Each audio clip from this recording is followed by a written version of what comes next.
आज का दिन यहोवा ने बनाया है, हम इसमें आनंदित हो, आनंदित हो। आज का दिन यहोवा ने बनाया है, हम इसमें आनंदित हो, आनंदित हो। आज मैंने ये सॉन्ग इसलिए गाया है क्योंकि आज है मेरा बर्थडे और खुदा का मैं करना चाहती हूँ शुक्रिया अदा कि उसने मुझे आज दिन तक संभाल के रखा। हर एक शैतानी चीज़ों से, हर एक बातों से उसने हेल्थ वाइज भी मेरे को स्वस्थ रखा। इसके लिए मैं परमेश्वर का धन्यवाद करती हूँ और धन्यवाद देती हूँ परमेश्वर को हर एक आशीष और बरकतों के लिए जो उसने हमें दी है। वो महान परमेश्वर है और हमको सेल्फ लव करना बहुत ज़रूरी है क्योंकि हमें अपनी वैल्यू को समझना बहुत ज़रूरी है। बाइबल कहती है कि परमेश्वर ने हमें अपने हाथों से सर्जा है। तो परमेश्वर के हाथों से हम सर्जे गए हैं, तो हम तो मामूली मिट्टी नहीं है, हम तो बहुत ही खास हैं परमेश्वर के लिए क्योंकि उसने अपने हाथों से हमें कोई चीज़ हमको बनाई है। जैसे हम कोई चीज़ अपने हाथों से क्रिएट करते हैं तो उसकी कितनी बड़ी वैल्यू होती है। तो वैसे ही सर्वशक्तिमान परमेश्वर के हाथों से जब हम सर्जे गए हैं तो हमें अपना ख्याल रखना भी बहुत ज़रूरी है।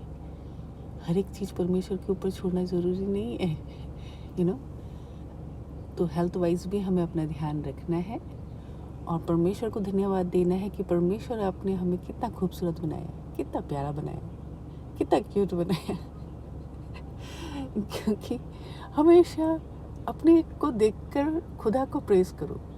ये भी बहुत एक परमेश्वर को धन्यवाद देने वाली चीज़ें हैं। लेकिन हम क्या है, हम अपनी वैल्यू नहीं करते हैं।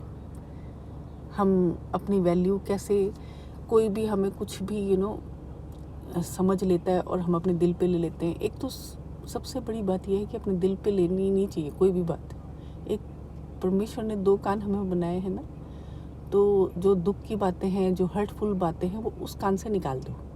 जो अच्छी बातें हैं, परमेश्वर से जुड़ी हुई बातें हैं वो सब अपने दिल में ग्रहण कर लो। बाकी तो सब परमेश्वर पे छोड़ दो। एक बात और कह रही थी मुझे, क्योंकि जैसे आजकल हमारे वैसे कैथलिक मनाते हैं लैंड्स वगैरह।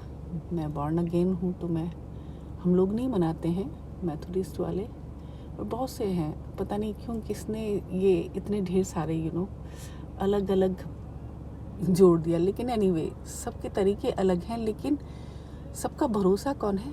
जीसस है। यही बहुत बड़ी बात है। तो जैसे आजकल लेंट के दिन हैं, लोग उपवास रखते हैं, तो उपवास सिर्फ खाने का ही नहीं होता है। उपवास का मतलब है अपने आप को तकलीफ देना।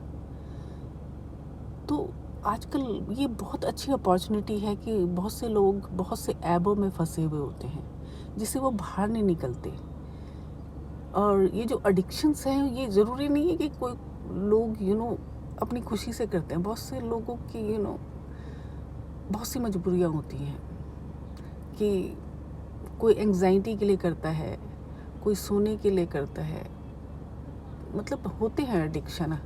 कोई दुख में होता है तो बहुत से एडिक्शन होते हैं और वो उनको छोड़ना मांगते हैं। तो ये जो वक्त है, ये बहुत अच्छा समय है कि हम धीरे धीरे करके 4 आवर के लिए जो सिगरेट पीता हो वो सिगरेट 4 आवर के लिए ख़त्म कर दे अपनी, मतलब एक दिन में 4 आवर का उपवास ले सकता है। और भी जो एडिक्शन है उसमें वो 5 आवर का एडिक्शन, 5 आवर का उपवास कर सकता है। तो और धीरे धीरे करके वो ये कोशिश कर सकता है कि वो ईस्टर पे इन सब एडिक्शन से आज़ाद हो जाए। किसी भी चीज़ का एडिक्शन होता है, किसी को फ़ोन का एडिक्शन होता है तो वो 4 आवर दूर रहे फ़ोन से। किसी को बातों का एडिक्शन होता है, वो बातें ना करे 4 आवर किसी से भी। हाँ, रख सकते हैं मौन व्रत भी तरीके से, राइट। तो ये एक अच्छा समय है। अगर आप अपने एडिक्शन से परेशान हैं तो आपके पास ये वक्त है कि आप धीरे धीरे करके अपने परमेश्वर को वो टाइम दे दीजिए जैसे 4 आवर का आप सिगरेट पीते या कोई भी आपको ऐब है तो 4 आवर आप बलिदान कर दीजिए एवरी डे।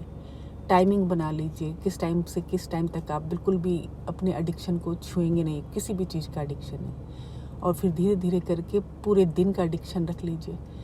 फिर ऐसे करते करते आप अपने एडिक्शन से क्या हो सकते हैं, आज़ाद हो सकते हैं। क्योंकि परमेश्वर क्या है, परमेश्वर जीसस क्या है, सत्य है। और जब हम सत्य को जान लेते हैं तो सत्य हमें आज़ाद करता है। तो ये भी एक सत्य है। अब अपनी भलाई को हम किसी ना किसी तरीके से सोच करके कर सकते हैं। तो ये अभी एक वक्त है कि हम उपवास रख सकते हैं। अभी ईस्टर को टाइम है, तब तक हमारे जो भी एडिक्शंस है वो छूट सकते हैं। तो यही मुझे कहना था। तो thank you so much. Hallelujah, आमीन।